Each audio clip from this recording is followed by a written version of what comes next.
people are happy to go back to normal. And I think that's horrible. I think that's the last thing I want to do is get back to normal. I think normal is the problem that we're in, that we psychologically we feel very comfortable being in the normal, to have this baseline that we're in. But the Ribono Shel Olam is sending us messages. The Rambam says very clearly in Hilchos Tainis that when bad things happen, we have to be introspective, and we have to try to understand why these things are happening. It drives me crazy when people talk about the Holocaust and they say we can't understand the Holocaust, we just have to put that aside and ignore it. That was a huge message, whatever the message is. I'm not going to get into that's a whole podcast in itself, I'm sure, about the Holocaust. Whatever that message was a huge message. For us to put that aside, in the words of the Rambam, is achzari, is cruel. The Ribono Shel Olam sends us messages. Bad things happen in the world. And if we ignore those bad things, then he has to send stronger and bigger messages in order for us to wake up.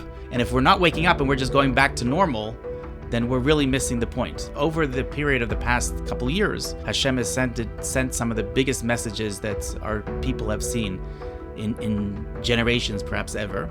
Many Jews around the world are still going back to reverting back to normal. Okay, now we can go back and live our normal lives in the 5 towns and go to eat burgers, and it's like we're back to normal. Okay, there was a time we couldn't get into Eretz Yisrael because the skies were closed, Corona, whatever the story, or the war.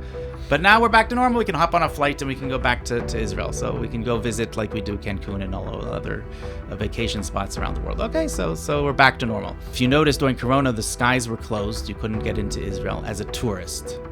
But if you came on Aliyah, if you were willing to commit, then you were able to come into Israel. The Ribono Shel Olam does not want Jews to come here as tourists. Right? This is not another Cancun. This is not another tourist attraction. This is not Disneyland. If you come here and you want to commit to living here, and you come on Aliyah, you're welcome to come in. If you're coming as a tourist, you're not so welcome to come in.